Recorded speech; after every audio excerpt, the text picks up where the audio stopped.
I'm being yelled at by a cat. Before I get into it. What is up with me taking off my glasses when I get home and then... Okay, never mind. I know exactly where they are, but I'm just too lazy to go get them. What do you want from me? I just wanted to come out here to get food. I don't want to be meowed at. Alright, What do you want? let's get into this. Ready? No, physically, yes. Mentally, no. I'm not mentally ready for anything in life. Alright. Having woken up here with no recollection of getting here at all, you have no way of knowing which door you came in, should go out of, or even what direction you should head in at all. And now you guys decide what you want to do. What? You might want to look around first. And by that, of course, we mean rolling die to see if we can notice anything. The outcome of nearly every substantial choice we make is tied to a roll of the dice. I'll let you choose what you do here, Dark. Then I'll take a look around. Wait. Rolling the dice? Okay, let me roll dice. I rolled a fucking 1. Damn it. I didn't actually roll dice, but I wanted to make that joke. Well, their version of D&D is called DD&D. It's called Dungeons, Dungeons, and More Dungeons. Dungeons, dice, and drugs. What? What?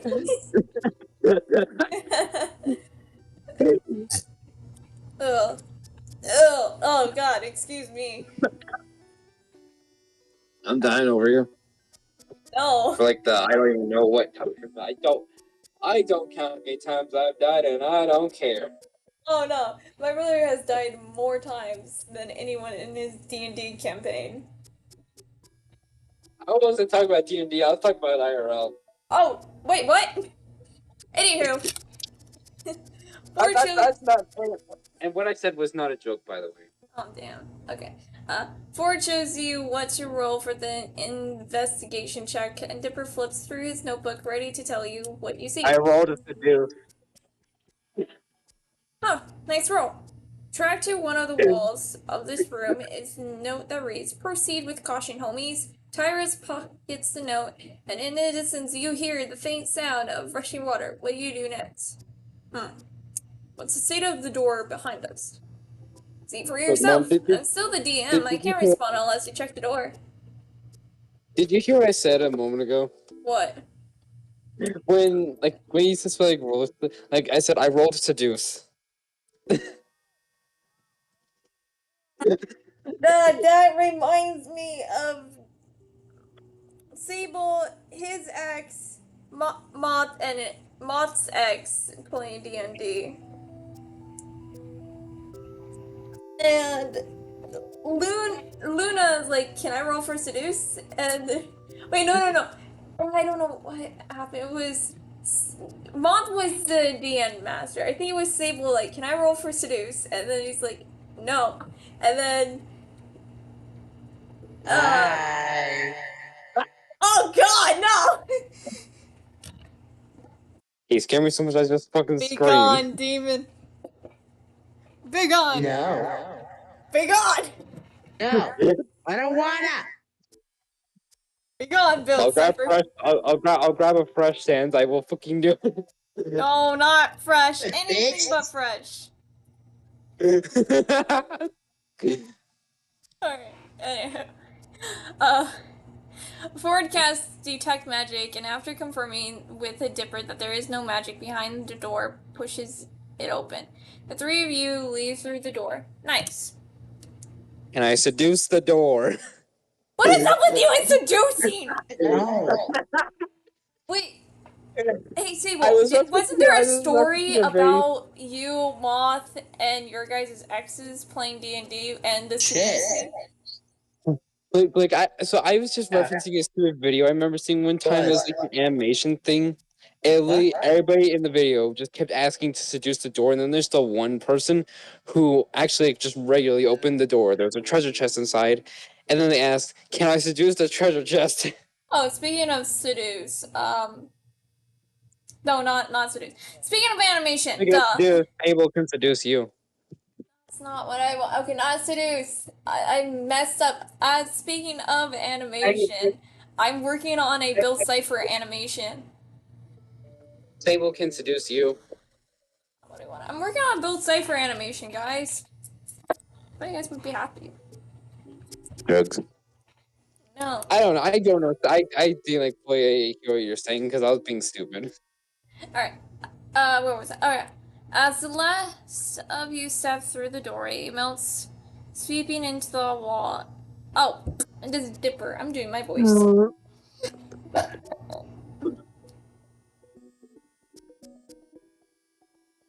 As the last of you step through the doorway, it melts, seeping into the walls as if it were never there. Guess we're not going back that way. Chandelier overhead ignites, casting the room in a warm orange glow and revealing an impressive door on the far wall. In front of it is a large cloth-covered lump. Take a look around. You roll for investigation, just like earlier. You approach it to inspect it. As your footsteps grow near, the lump shifts, rising to reveal that it is in fact a goblin! The goblin stands to attention and tries to pretend it was never asleep. Travelers, I notice thee, and demand you answer these riddles 3. Alright. Don't mind the go in my camera right now. Answer the riddles. The goblin reaches into his pocket, pulling out a crumpled piece of paper that he unfolds with care. What has 88 keys, but can't open a single door? A piano. I've heard this one before. It's piano, right? Next, what kind of keys cannot open doors? Isn't it monkeys, turkeys, and donkeys? A lackey? Oh. For the 8 keys thing, I would say a person that has 88 lackey. And finally, what is the first thing you do on your adventure? Look around. The door is now open to you. Fabulous, homies. The goblin steps aside to let you go through the doorway. And with that, you've cleared my goblin puzzle. Well, a fourth of them anyway. I could have gone so many other ways. Huh? I didn't say anything. I thought you said something. No, I don't know what you're talking about. Okay. I said I rolled to seduce the goblin.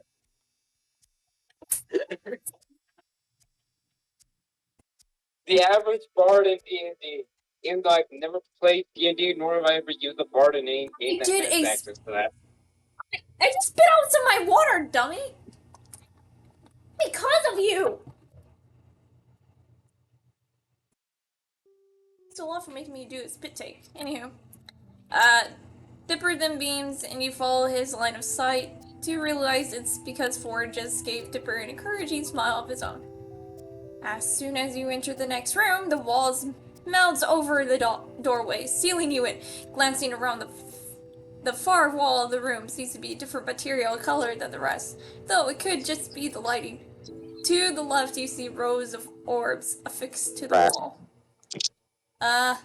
Spectre orbs. I'm not strong. Oh god, what is up with me today?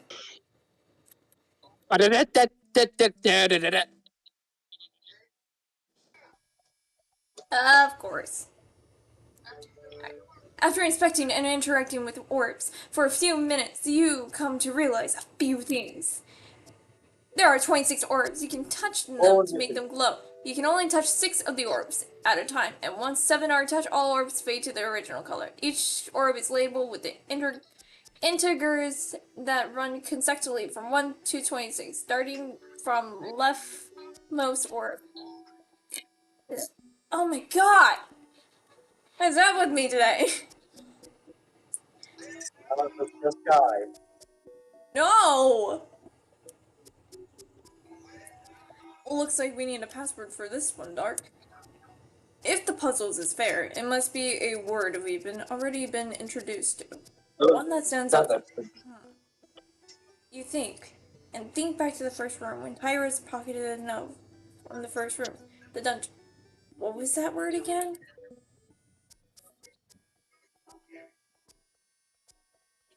Roll initiative. Spell hummings and all illuminate and use and disappear. Room rumbles. You turn around and find a green glass door. Walking up to the closer look, you see that engraved on this door is a riddle. The door reads, if you go into the green glass door, you can bring a ball, but not a bat. You can bring a book, but you can't bring a novel. You can bring coffee, but not tea. You can bring Coffee? letters, but you Can I hear cannot bring coffee? numbers. If you wish to pass, you must present an acceptable offering. Interesting. Can I hear coffee?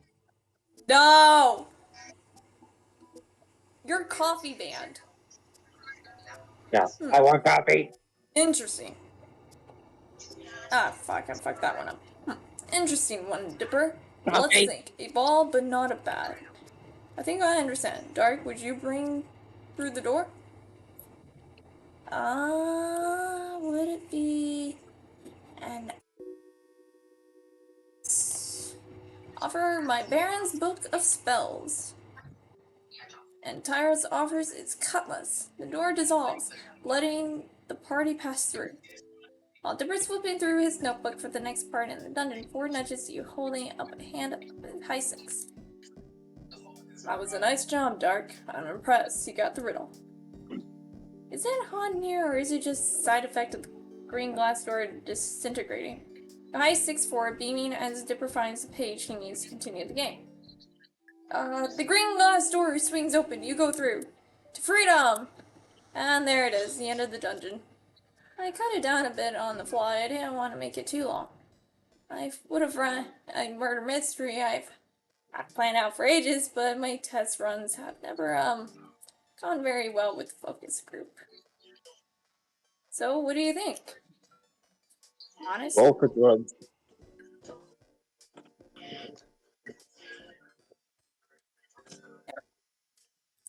I don't know how what I said would even Hi, make Luna. sense. I said What do you roll want, for girl? drugs. My cat is sniffing my feet. I don't like it. Go away. And with the foot fetish, what? No, she just wants attention, and she's rubbing on everything to get my attention. I don't like it when she sniffs my feet. yeah, It I- feels I- weird. I love you, girl, but please don't. I was just being stupid, that's all. Wait, but are we not stupid? Luna, seriously, stop it! It feels weird. Stop it! Alright, this was actually a transition to the next super plot-centric campaign with infiltrating the Sorcerer's Tower Castle. Dipper shows you a couple pages of his campaign book, which looks to be filled with various dungeon sketches with the realistic physics calculations crowded into every spare space. Well, Dipper, I think you did well. It's not easy adding in an extra player on short notice like this. I always write it in just in case. Not completely, but just a few notes. Ford and Dipper launch into a conversation about dungeon mastering as they clean up the DDAMD setup, returning the game components to the original glossy fantasy box. They're too fast in practice for you to figure out how to help, so you just pick up the dice Ford lent you and return them to their original velvet bag. Dipper leaves to put the DDAMD box back upstairs, and then it's just you and Ford. What do you want? What do you want, huh? Okay, do you want to be in my lap, huh? Is that it? Is it bugging me? Alright, well, it looks like we have an unexpected visitor in my lap. So, alright. Dark, you did well for the first timer. I'll take you into a dungeon with me. I mean, fly. Ford gives you a very smile, but you're already smiling at him yourself. I know what you meant. Yeah, I know what you meant. Thanks, Ford. Actually, really, thank you. I would actually love to go on a mystery hunt. Is Sequel even in the call? Moon? Hmm? Is Sequel here? Yeah, he's on the call. Okay. I don't hear him talking. A I heard call. some noise from his microphone. Okay. A call comes from the kitchen from what sounds like Stan. Well, I'll talk more, but better see what he needs. Ford moves past you, heading towards the kitchen. You suddenly feel the need to hold on to this moment, like you need to say something. Ford. Yes? Now that he's looking at you again, you don't remember what you were going to say. All you say is, here's your dice back. Thanks for letting me use it. Ford chuckles, shaking his head. No, you keep it. In case you decide to join us next time. See you at dinner, Dart. Okay, so you're actually gonna lay on my lap now? Is that it? You're just comfy in my lap?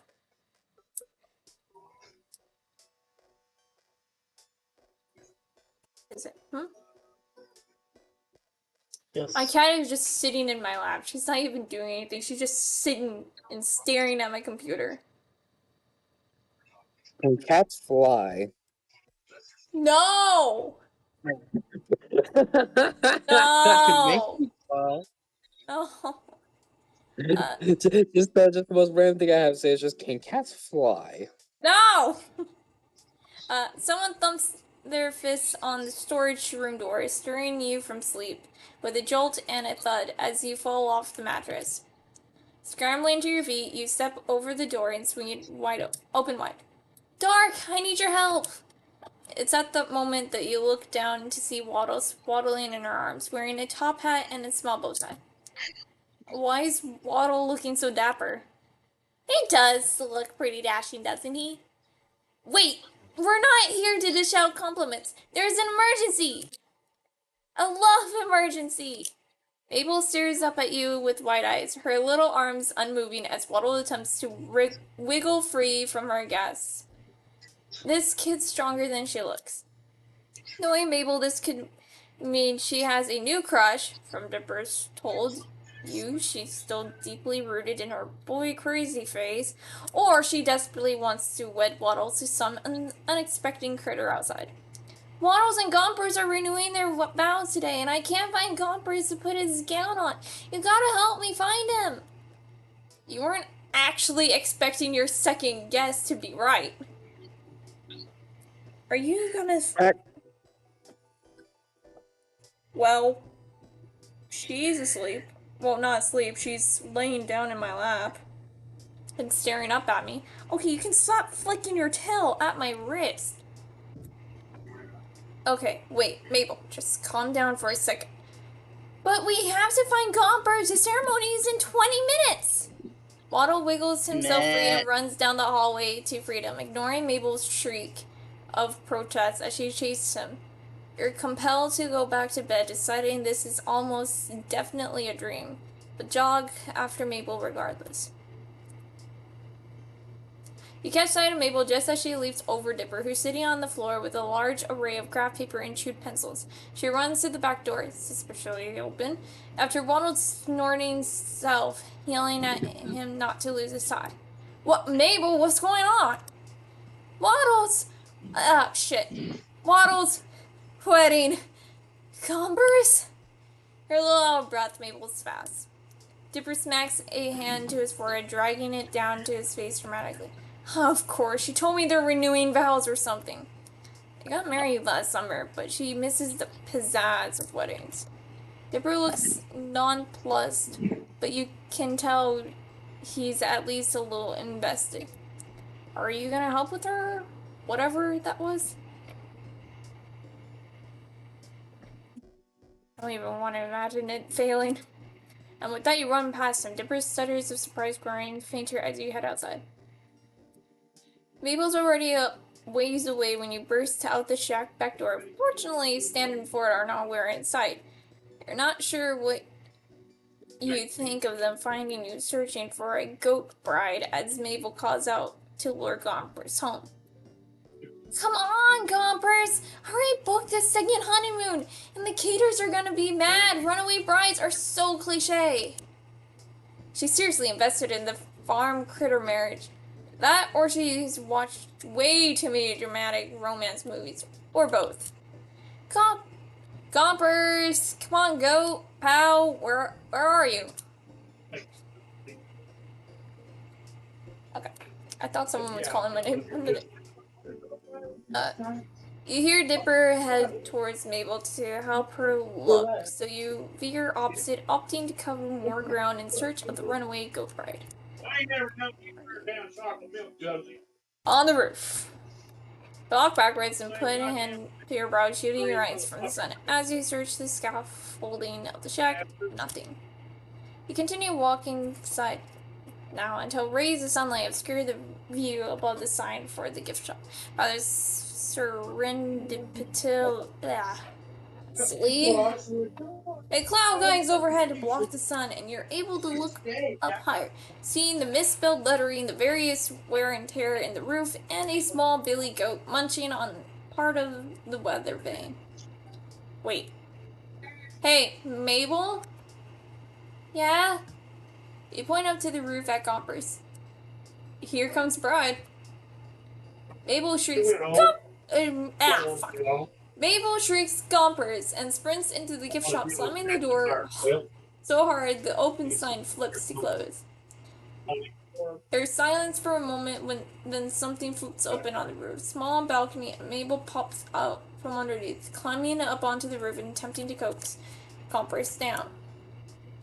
There's a ladder up to that little balcony thing inside the gift shop. It's pretty cool for fireworks.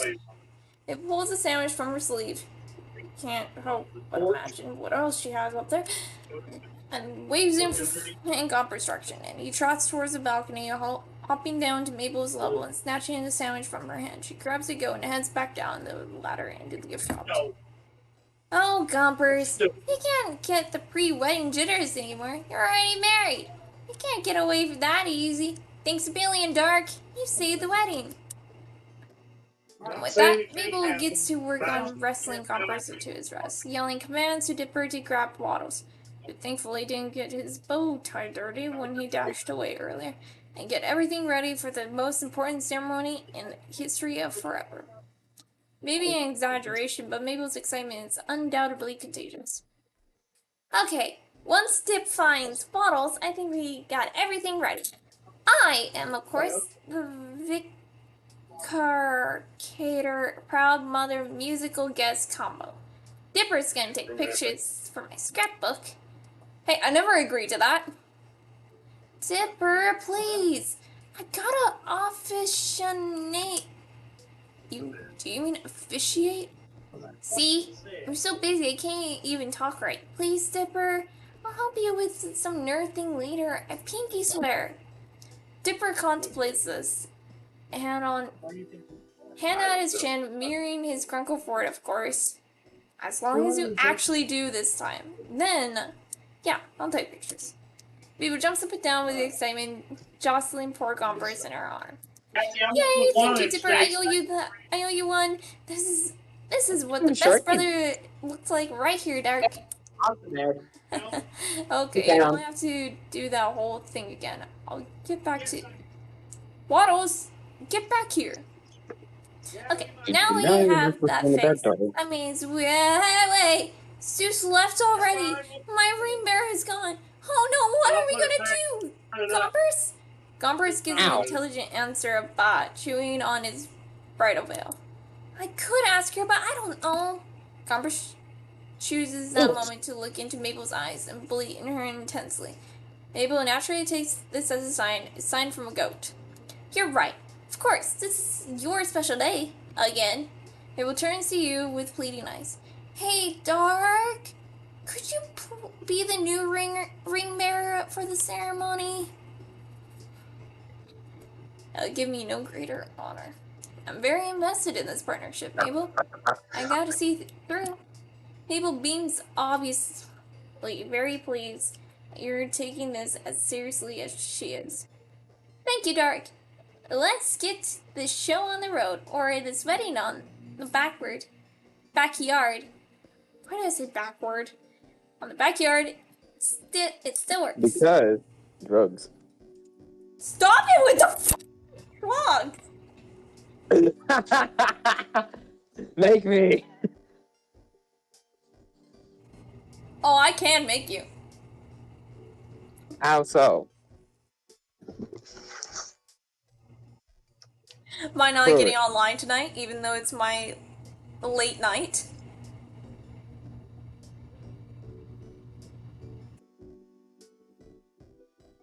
I could just easily like, yeah, I'm not gonna hang out with you tonight. Yeah, I'm gonna watch Sable play Elden Ring just to spite someone. Elden Ring, Sable.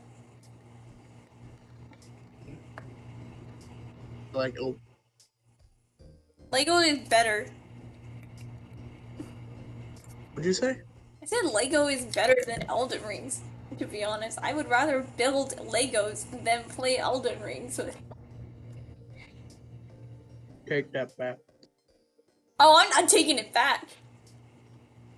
Okay. Mabel runs into the house, and you hear her thudding upstairs. Then a hungry waddles. Gomber is thankfully still occupied by the half sandwich Mabel taunted him with the stays, but she comes back soon after with a fluffy purple pillow and 2 clear sticks. After snapping the sticks in half, glow sticks. They're glow sticks. She curls them into small bracelet-like rings.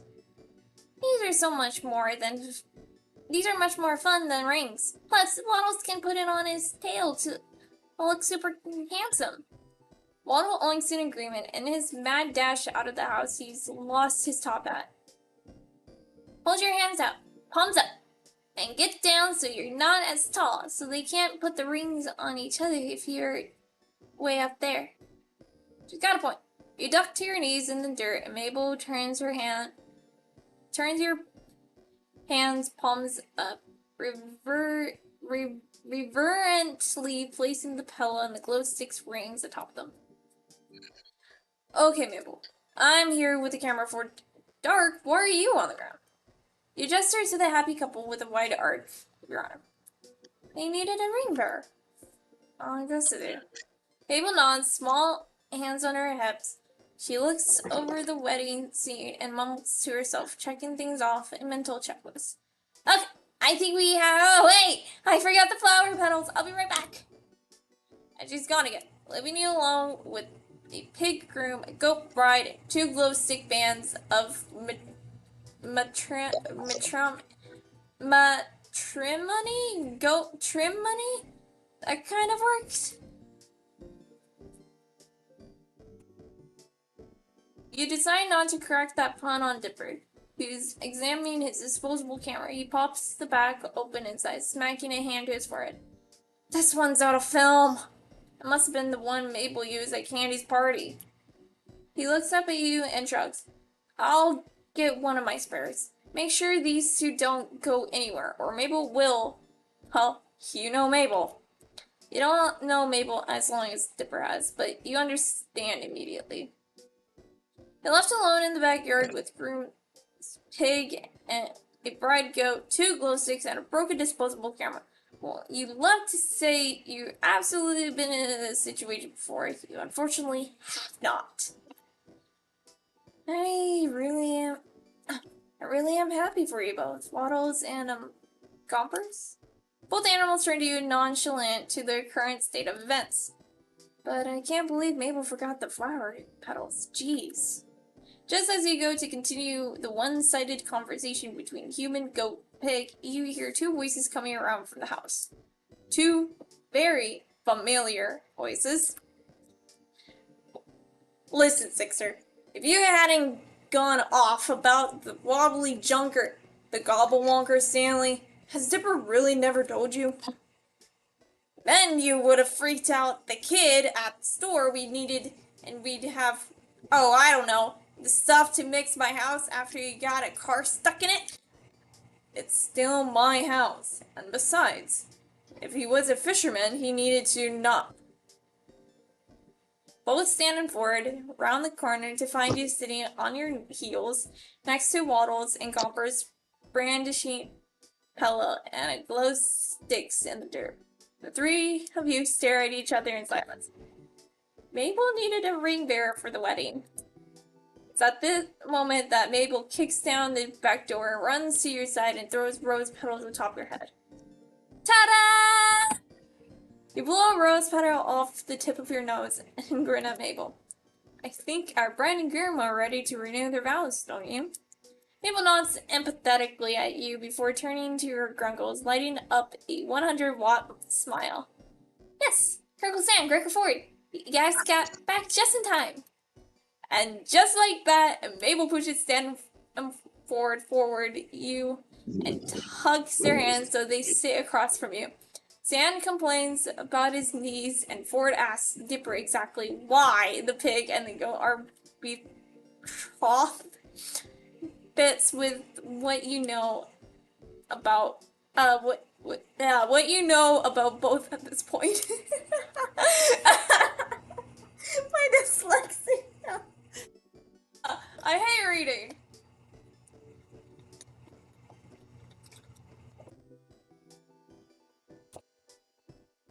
Oh, how was your guys' day today? Moon? Moon? Sable? What? Sable? Moon? Hello? Goofballs? Dorks? Hello. Oh, hey, hon. Hi. So, how was your day? No. No, okay, that's good. Different day. Okay. Anywho. Oh, boy. I got a message. Who texted me? Who texted me on Discord? My God. See.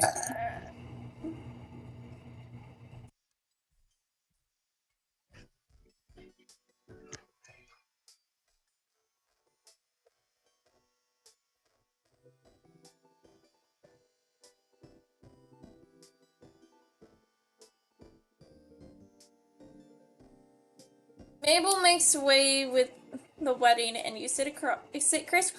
Chris leg the pillow and glow stick rings on your lap. Every so often, Mabel stifles a theatrical sob, wiping a very real tear from her eye before she turns to you for the rings. Oh, Mabel, you should. Oh, Mabel, how should the betrothed wear the rings since they don't have ring fingers? Just put them on where you think they fit best. Go hard and model sail. You get up and promptly crouch down in front of Waddles and Gompers, playing your ring bearer part very seriously. A glow stick ring goes on top of Gompers' horns, and you place the other one Waddles' rear, hanging off his curly cute tail. I now pronounce you husband and husband again. You may now kiss the goat? Waddles sniffs at Gompers' snort. That definitely counts. Dipper reappears with a new camera, and Mabel throws more rose petals at him. A few get stuck in his fluffy hat, and he rolls his eyes, but retaliates by taking a very close-up picture, the flash temporarily blinding her. Hey, save the film for the renewedly weds. I need plenty of pictures for my scrapbook. You only need a new camera for this, Mabel. He sounds annoyed, but his fond sibling smiles give him away, and he starts taking pictures of the happy couple getting at odd angles as Mabel pushes them into silly poses.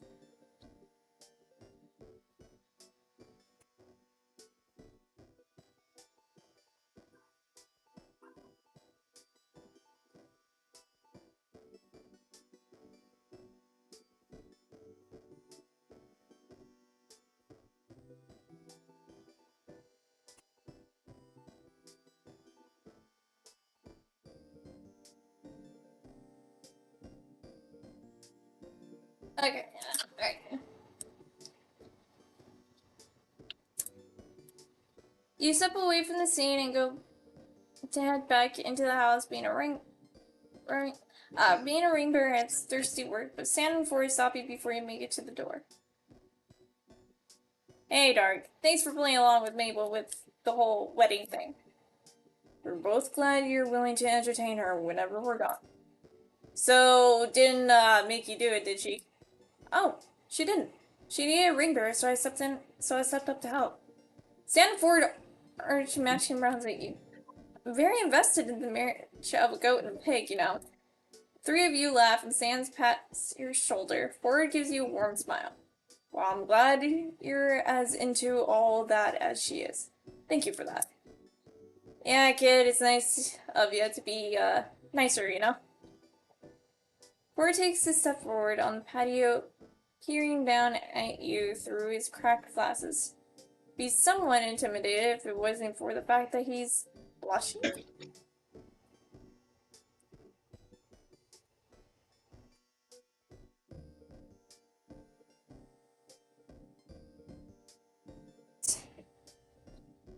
Moon, you know I was joking, right? Of Huh? course, you didn't. Moon, you know of course I would hang out with you. I was just trying to make a joke. I'm I'm sorry so if I made confused. you upset. I'm Jordan's. There we I go! wasn't. I Yay! I got you talking again. You ever seen Freddy wielding a fucking Glock? Wait, what? Wait, why are we talking about with Freddy having a gun? Let me turn on my camera Are for a we moment. not talking about what are we not talking I'm not talking about the. What the fuck? What are we not talking about this? I feel like Alright. this would be great. Okay, well, Freddy with a Glock. Bird. continuing on. I'm not getting into this. Okay, go sniper rifle. Are you playing like FNAF TD right now? And I've tried Defense Roblox, yes. Have you played it or something Yeah. before? Yes. I Yeah, I appreciate oh, that yeah, you I tried this occupy guy. the kids for Sally and I while we were out. Both of them seem to like you being around. You grin at him with a shrug. It's no problem. They're fun to Okay, my hang out game broke. with, even if I'm going to have some strange photos in Mabel's scrapbooks at the end. There we go. Ford smiles sweet and almost kind. It's your turn to turn red while he looks at you like that. Well, if you excuse me, I've got things to get back to. Yes. He walks past you into the house, Stan following soon after. Stan elbows forward and looks like he's mutter something to them, but you can't hear what it is. Whatever he said, Ford looks scandalized. Hey, Dark, you're gonna miss the party. We got popsicles. I call the red ones. Pineapple ones are mine. I call dibs. But the pineapple ones are the best ones! Abel and Sam wrestle over a yellow popsicle while Dipper continually unwraps a red one. Holding it above his head out of Gomper's way, Ford gingerly picks out a purple ice pop and leaves the ice chest open for you to grab one as well. While Stan and Mabel aren't looking, you hide the pineapple popsicle at the bottom of the chest. Dipper sees and starts laughing, but doesn't tell. They're a strange bunch, these two sets pines twins, but they're certainly making your summer a lot more exciting as your stay at the Mystery Shack continues. You're a wreck of a car sitting outside in the heat of the setting sun. Whew. Say there. Yes. So. Okay.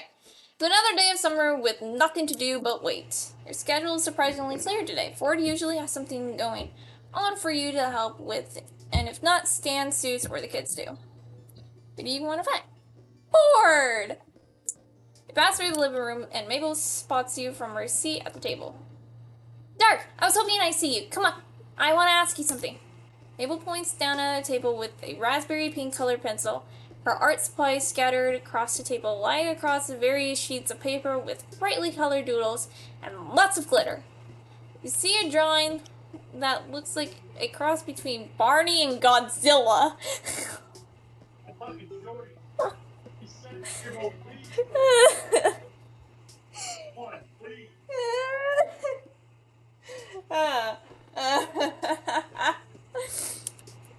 A page full of puppies and a page with a drawing. What kind of looks like you with that Ford or Sand? Mabel's not finished with it yet, but the telltale jawline gives it away. You sit down at the table across from Mabel and suddenly get the same feeling you get at a job interview. It's intensified when she pushes her organized chaos of papers aside and steeples her fingers over the table surface. Dark. I'll be frank. I've been trying to find a match for my grunkles for a while, but I never seem to get their matches made. Sorry, a match? But then, it's like you were pulled from thin air, attracted to the shack by a magnet of love. If it was a sign, and this week just made the chemistry you share with him obvious. You know who I'm talking about, right? Ford. Yes. Uncle Ford. It's great with family, but he's still guarded. You're the first new person I've seen actually get interested in. Maybe if you get to know him, you'll see the social interactions aren't so bad. So hard. And maybe love was on the horizon all along. Love? That's a jump to say the least. And anyway, though you've had the chance to share some quality time with Ford, still feel like there's a huge part of his story that you're missing. How much do you even know about him anyway? And why do you want to know so much more? Mabel, Ford and I haven't spent all that time together. Sure, we share a couple adventures, but nothing. Adventures are the perfect bonding material. I know that firsthand. But you know what would really get this chemistry going? Talking to him? What? No! I'm thinking about something more romantic.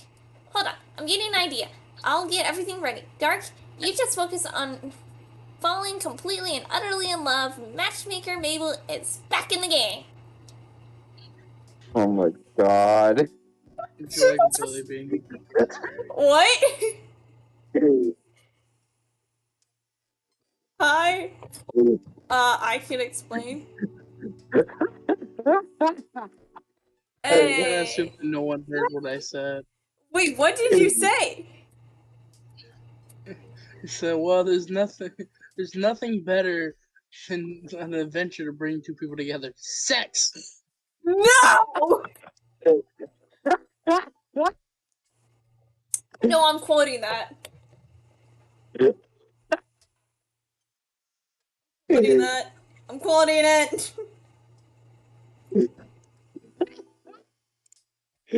Oh my god, what the fuck, Sable? I mean, I agree, but still, what the fuck?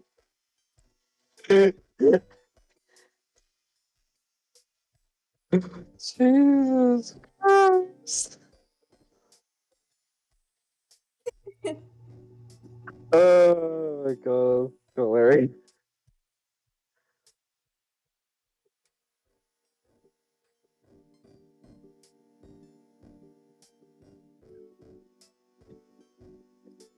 What is the go attack?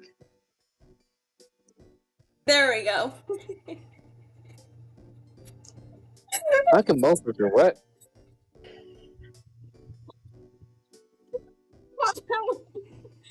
Okay. Okay, continuing on. Spontaneous cock and ball towards. What? Okay. Just as you exit the talk with Mabel, you run into Dipper right outside the living room, and it doesn't seem like an accident either. His arms are crossed, and he's looking at you dubiously. So, I heard about Mabel's plan. How do you... I just left the room. Yeah, well, word travels fast, and Mabel sends out mass update texts. His defense... The posture softens a bit. Just tell me one thing. I know my grunkles can look after themselves, but can you promise me you won't hurt Grunkle Ford? You can trust me. Okay, Dark, I'm remembering that. The text notification sounds and Dipper checks his phone. And be ready at any time. For your date with Grunkle Ford! This feels awkward enough, no offense, Stark. Is my Grunkle Ford actually going on a date? Do old people even date? Kind of hard to wrap my head around. What? Wait, what did he say? I don't know. I'm just laughing at like everything that's going on with like the game right now. God. Oh, cause that's just funny to listen to.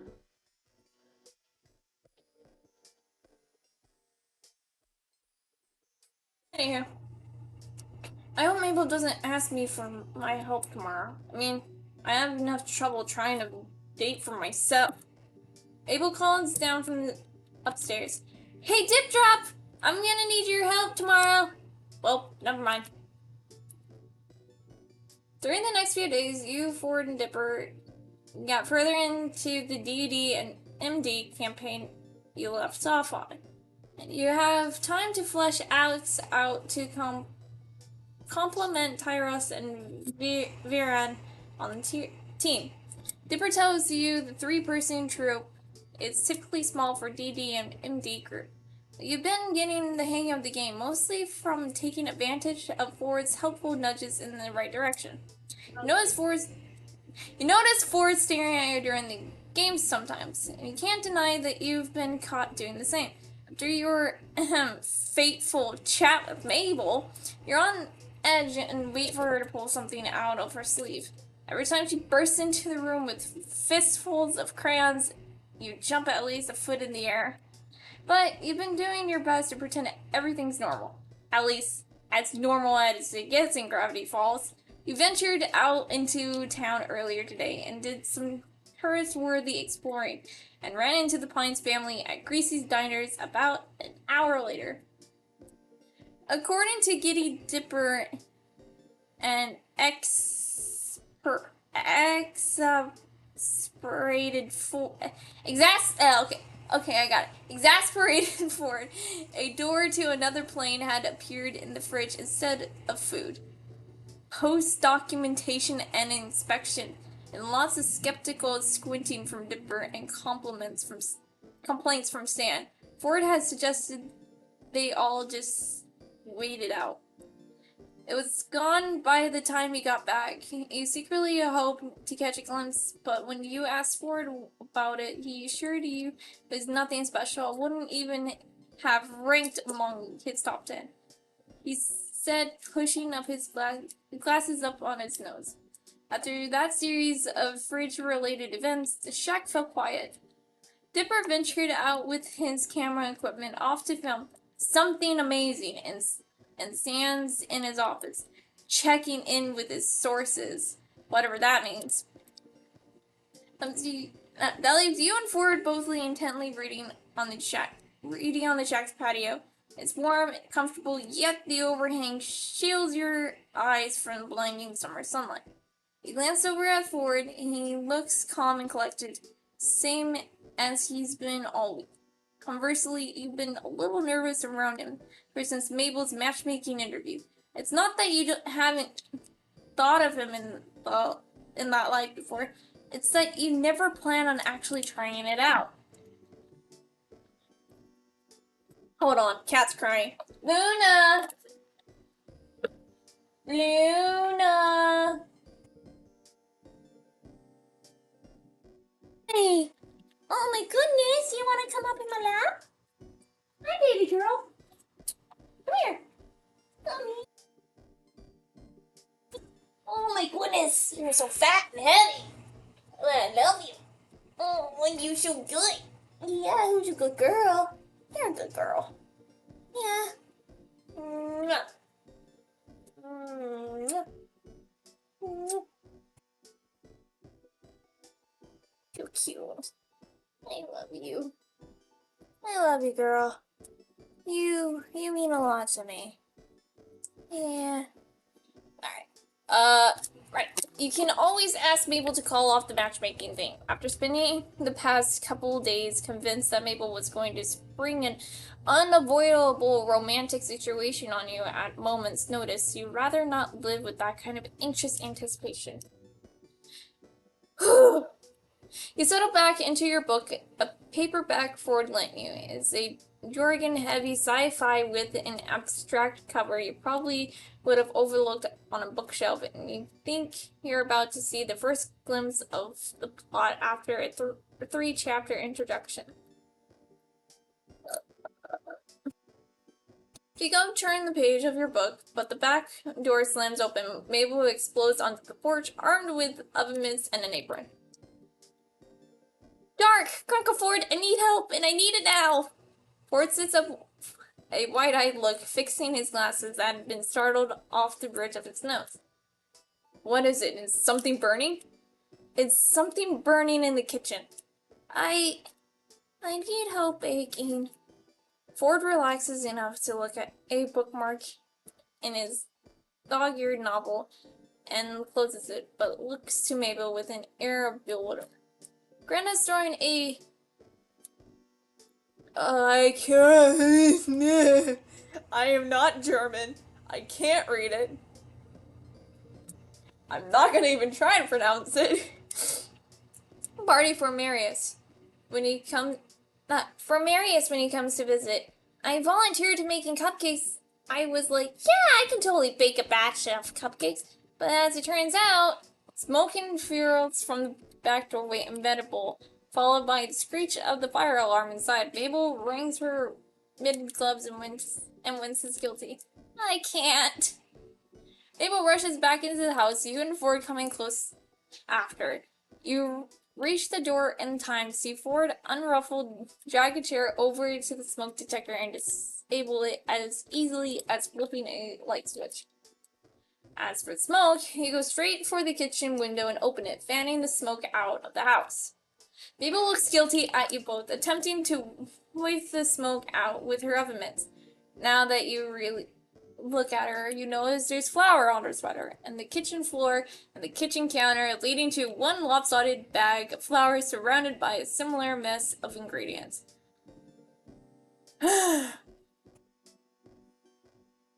There's so much dialogue!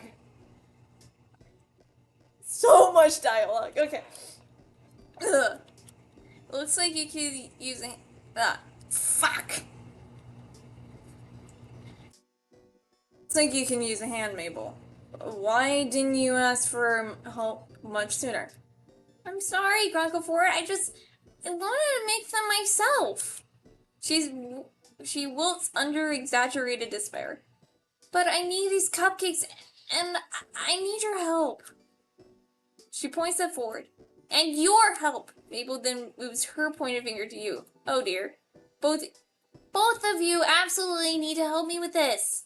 She looks between the two of you with those Mabel pantinated puppy dog eyes, and whatever will you had left to resist crumbles immediately. You pat her shoulder reassuringly. It's alright, Mabel. Baking is a difficult art. Even professionals have off days, and, okay, I just realized. I'm getting triggered right now, and I haven't even started in the kitchen yet. It's at school.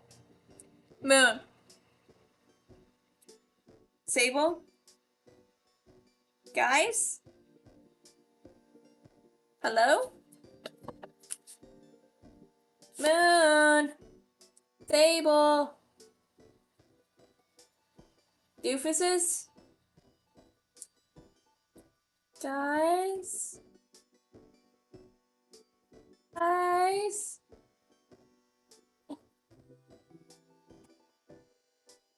Oh, you guys are... Oh, okay. Oh, well. Ugh. I'm already getting triggered and I haven't even started baking in the kitchens at school. Even though I'm trying to get a certificate in baking. It's baking and pastries. Alright. We glance at the oven that's still leaking lingering smoke. I think adult supervision might be good right now. Mabel nods, looking between you and Ford. Well, it'll be easy peasy with you and Grunkle Ford helping me. We look to Ford, and Ford just looks questioningly to Mabel. Why would you need both of us, Mabel? Because we need to make like a bajillion of these. So many. This is a huge party. Plus, the more people that make them, the more love these cupcakes will have. There needs to be so much love in these cupcakes. That doesn't... Please, Grunkle Ford. You and Dark are super conveniently the only ones who can help me. Baby Dipper, he's out filming. He won't be back till sunset. It's gotta be you two. Before he glances hopelessly out to the hallway for a moment, Mabel gives you a conspiratorial wink while he's not looking. Then it dawns on him. This is your match-made date with Ford. Is it getting hot in here, or is it just the oven? Well, please, please, please, don't go for it. Dark is already gonna help out, right, Dark? Yeah, that's what I want. Heart picking up pace, you hazard a look at Ford to find him looking oddly contemplative. Now compared to before, he looks at you for a fleeting moment. You catch out the corner of your eye, his attention back on Mabel. By the time you register it, and Ford nods at her. Alright, what do we need to do? Yes! Okay, first rule in baking, wear an apron. There's never a wrong time to make a fashion statement. Yes, when you're in the culinary or baking, we get a jacket to go over our shirt, and then we get an apron. We only get 3 of those. And we get a hat too. Ow. Smack my elbow on the printer. Mabel holds 2 aprons out, one scarlet red and the other white.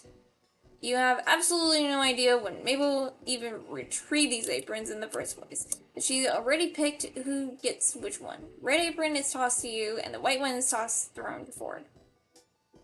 Put it on and look down at yourself and read upside down.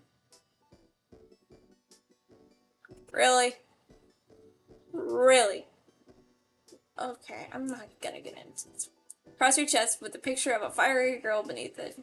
Fittingly, it smells a little like burning. Wait. Am I reading something? Okay. Whatever. Ford apron has some green tags you didn't quite catch, but as he lifts it over his head and ties it, you can read it clearly. That is funny. That is actually clever because he's a scientist. Oh, fuck. I don't have my soundboard. If I had my soundboard, I would... Ah, oh, damn it. Damn it. I don't have my soundboard. His eyeful laugh as you read text now clear over his broad chest. My other oven is Bunsen. I get it. Like Bunsen bread. Dragons. Hey! Hi! So about this, I started getting triggered in this game just now. Moon. Huh? I started getting triggered in this game. Why? Do you not know what I'm studying at school? What I'm trying to become? Oh. Yeah, I and what's worse is, I haven't even started working in the kitchens yet.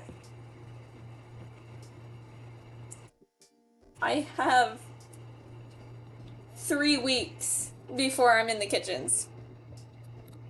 Actually, yeah, no, I've got 3 weeks? so 3 weeks. I'm in my school. I'm in a class called Intro to Culinary Arts. I have to wait like a whole 9 weeks before I even get to start doing anything related to cooking. Oh, yeah, it's a thing that it's a safety thing that they have to do. You have to go through a lot of First is, like, you have to go through a lot of the safety stuff. Give me a purple motherfucker. And then you have to go through all the nutritions, because that is important. And you have to go into the serve safe stuff, because that is very highly important, because you can get foodborne illnesses if they don't treat you right. Like, teach you right. I just realized I'm going into my entire 5-week module talking to you about this. I just realized that. I'm sorry. I'm rambling on. You're fine. You're fine. You're fine. I'm just trying not to die from a fucking purple son of a bitch. Yes, that exact one. Oh shit! Please tell me they didn't spawn. Alright. The second Help rule. me, people! Help me! Second rule in baking is to know your recipe. It's got everything: the ingredients, the instructions, the temperature. Roy looks through the counter and picks up a piece of paper. You guess it's the recipe, judging by the frilly-looking photo of a three-tiered cake on the back. He scans over the ingredients focused. And the third rule in baking is to forget your recipe. Mabel, no, that is no. You need the recipe. Since I'm playing Roblox here, it's basic. One player's running selected as the purple guy. Everybody else is animatronics, and he's got to try to run away and not die. And yeah, I was being like absolutely fucking chased, and then I was hanging in a corner behind something. They went right up to the wall, like right next to me, and just stood there for a moment. And so I panicked and I started screaming and running. Hell, sir, I'm gonna teleport away. Get the fuck away from me.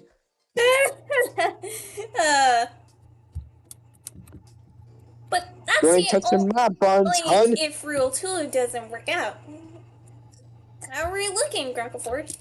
I was worried we'd be short on sugar, but I think we'll make it. Are you switching recipes, Mabel?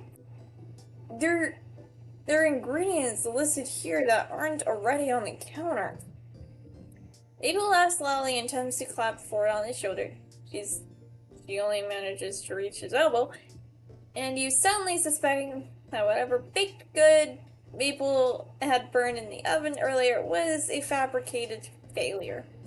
You glance at the stovetop to open a box of store-bought cookies sitting on top confirms your suspicion. Oh, Grandpa Ford, you tell the best jokes. That wasn't a joke. Oh, look, mini flour, and I already have that out. Next. Ford reads the list of ingredients aloud, and Mabel darts around the kitchen gathering them as he calls them out. You set to work finding the utensils Mabel needs, searching through unfamiliar drawers she points out to you. After opening nearly every cupboard, you come up with an array of mismatched measuring cups, 2 half teaspoons, and a dented tablespoon. Good enough. How many cupcakes do you need for tomorrow, Mabel? At least 100. Give her an undisguised look of incredulity, and Mabel sends back a series of gestures telling you to go along with it, pointing at Ford's thoughtful face and mouthing, "He bought it." So, since the recipe makes 20 to 25, we make quadruple the recipe? You bewildered that Ford doesn't question the quantity. Instead, he's starting to factor in how many acceptable cupcake pans he can find in the cupboard, grumbling as he searches through the clanks and dull thuds of the other bakeware. Oof. When is the last time Stanley, there they are. Looks like we have one that's rusted and one that hasn't. Dark can get the pan that's already in the oven. If we manage to clean it. Oh no, definitely uncleanable. It's totally burnt. Batter everywhere. Dark, can you? Mabel makes gestures to disposing evidence of baking failure, and you wince but nod. Seizing your chance while Ford's back his turn, you open the oven, grab whatever is inside with the oven mitt, and rush outside to drop it in the trash can midway around the shack. It turns out to be a couple of store-bought cookies dropped in a muffin pan and left to burn to a crisp. You shake the cookies out into the trash, leaving you with a still hot but perfectly serviceable pan. Take the back and call it a marathon. You return to the kitchen. Look, the pan is actually fine. How lucky. Corey gives Mabel an amusing look. Yes, how unfortunate. Mabel gives Ford a winning smile, which must be enough because Ford lights up with a smile soon after shaking his head fondly. Ah! Discord! Fuck off!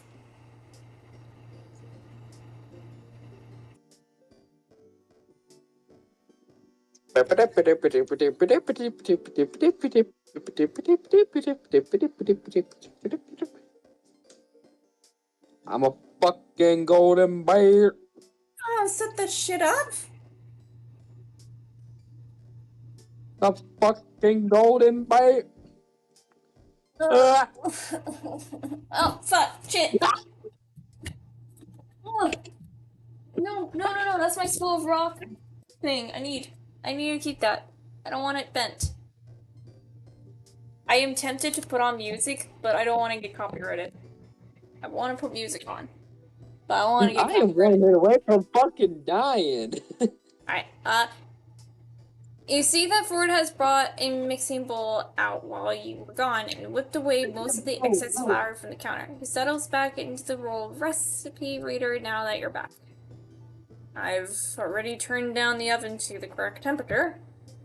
Mabel normally doesn't look sheepish in the slightest, still grinning in front of the mixing bowl. So our next step is to add butter. I'll measure it out. And so you settle into a rhythm. Mabel measures ingredients and tosses them in. Ford reads out the recipe, pausing occasionally to balance out Mabel's haphazard method of throwing ingredients into the bowl, and you mix everything into a suitable batter.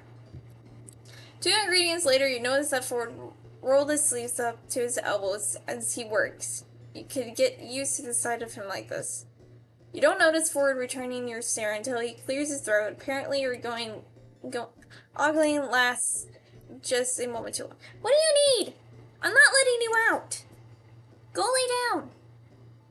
Are you calling me to come like, hey, get off your computer, come join me? Is that it? Or do you just want attention? Which is it? Which is it, huh? Okay, go into your cubby hole.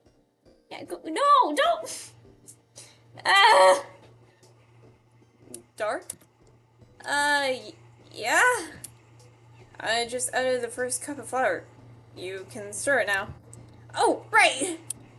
Right. Ford adds another cup as you stir the ingredients together, trying to ignore how red your face feels.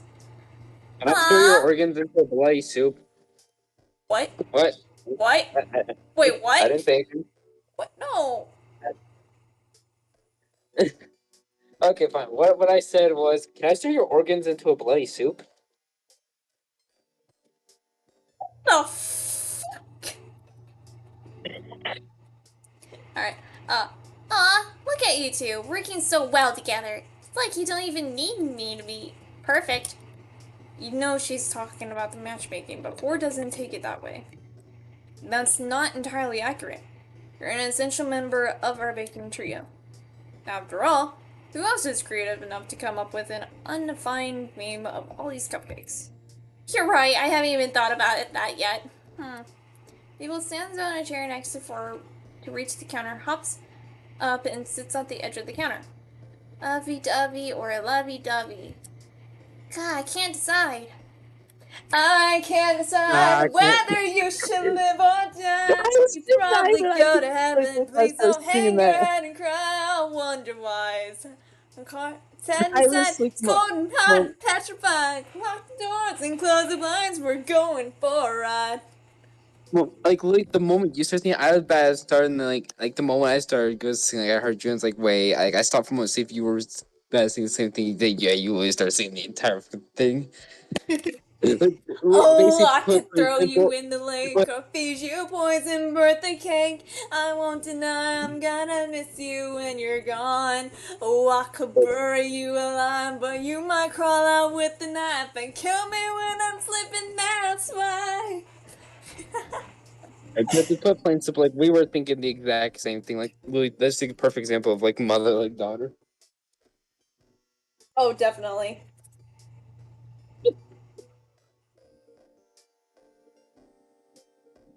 I didn't do anything. What? What did you do?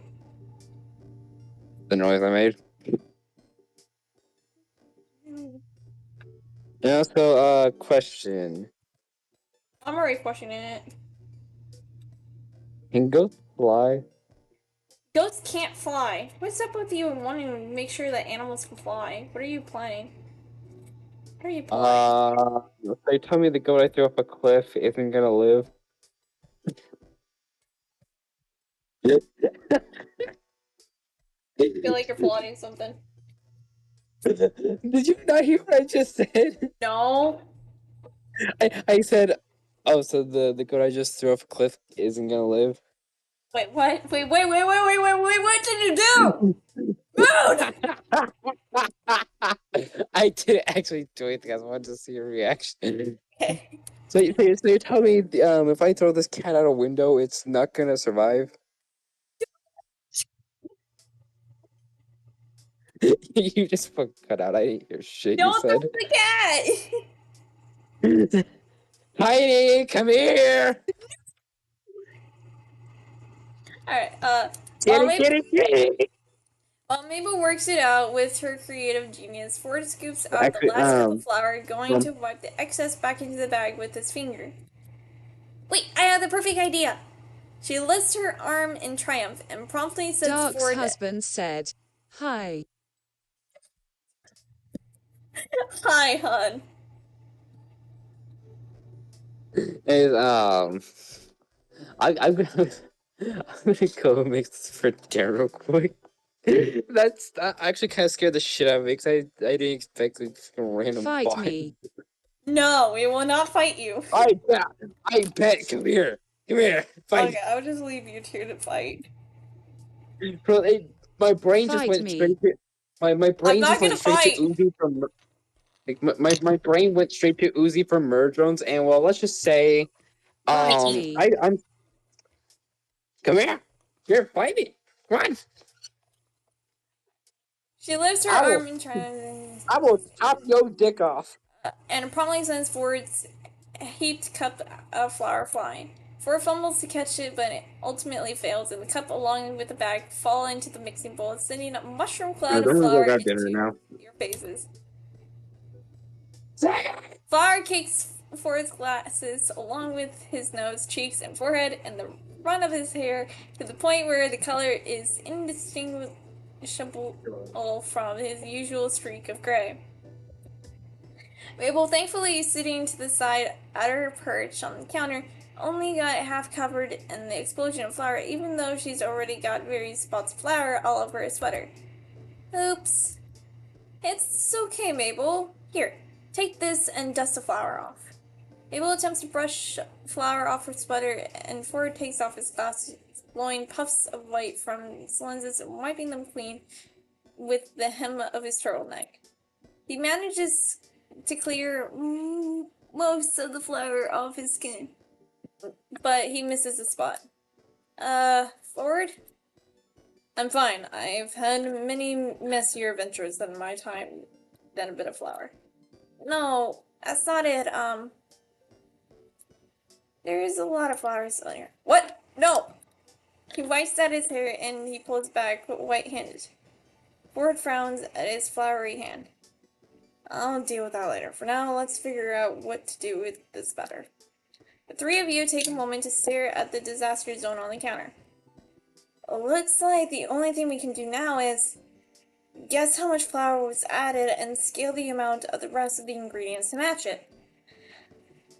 Oh my god, I'm getting triggered. So much. And I haven't even started baking yet. I haven't even touched the kitchens yet. I haven't even done anything yet. And I still have 3 weeks to go until I'm in the kitchens.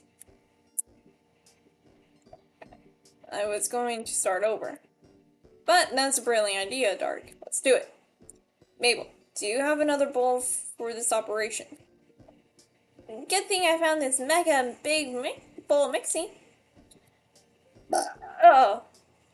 Mabel presents a vessel more akin to a tub than a mixing bowl. It's clean, though, and Ford transfers the batter over. Good call, Mabel. Are you secretly a psychic? Nope, it's just a little thing I like to call the power of Mabel. She does exaggerated jazz hands, shaking more flour off in the process. The three of you laugh before beginning the post-flour mission. Due to the mishap, you now need 4 times the other ingredients to match the Dark's flour. husband said. Mabel cringe. You're cringe! The other ingredients to match the flour and they got dumped into the bowl and yeah, you're cringe. An inconvenience but not impossible. No. Yes. As you measure out more stricter, you spot Ford adding to the bowl by cracking 2 eggs at a time in each hand. Show off. The kitchen is quiet during the bustle of measuring, adding, and remixing, but after a couple of minutes, Mabel sighs. What's that, Mabel? I don't know, Dark. It feels silly to talk about. Nothing is too silly. In rad my jiggity a gamer. No, you're not. You're cringe. Nothing is too silly. Well, that's a broad statement. But the point is, we're willing to listen. Well, Brenda and Marius are throwing this party on Marius's yacht, right? Uno reverse. Nuh-uh. Uno reversed it. You know what? Give. Where's my... You know what? Nah. Fuck you. You get that. Get that! Dark sent an image file. Why? It doesn't read everything. I hate it. I want to kick it out. Dark's husband said. No. Yes! Wait a minute. No. Oh shit, I stripped a lot of your... Hold on, I need to give you back your rolls. Hold on. I stripped a lot of your rolls away from you.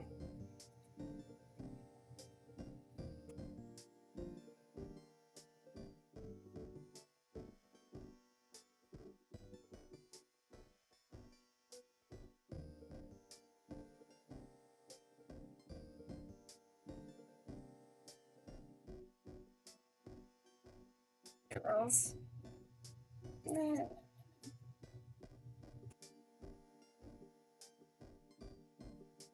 There we go.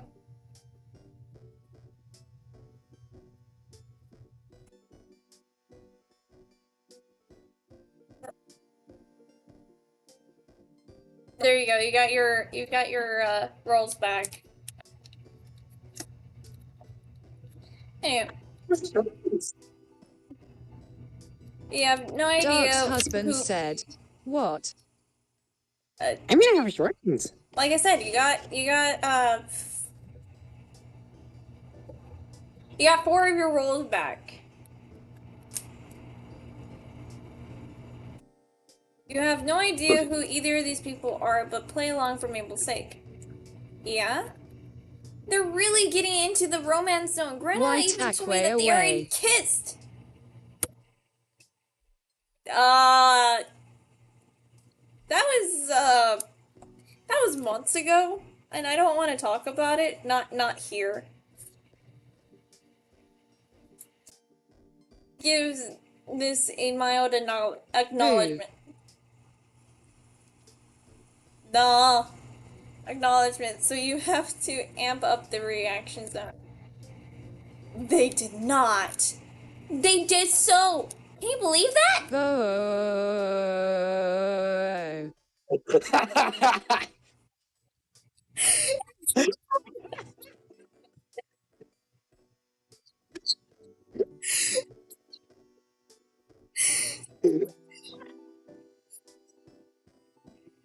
love that. That's fucking hilarious. Oh my.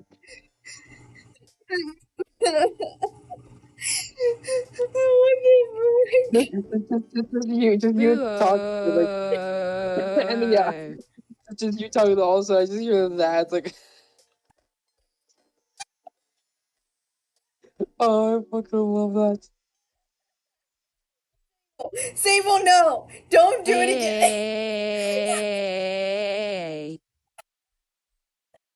Hey. What the fuck?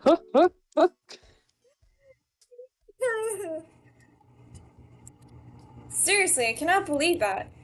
For it looks lost as he continues to fix the better. Why?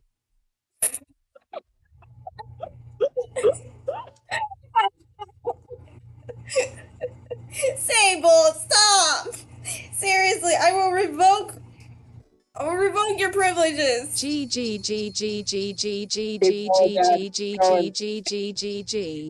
You know, I'm gonna call him gay. Okay.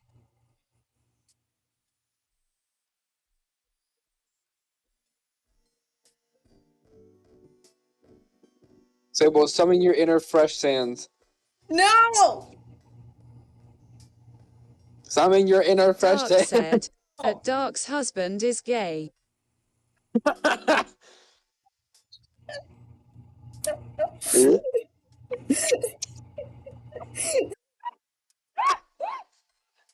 Oh, I fucking love this right now. This is hilarious. I'm just eating a chicken sandwich and all here's is fucking text to speech. Here. Oh shit, I need to stop the recording for part 5. For part 4 to do part 5.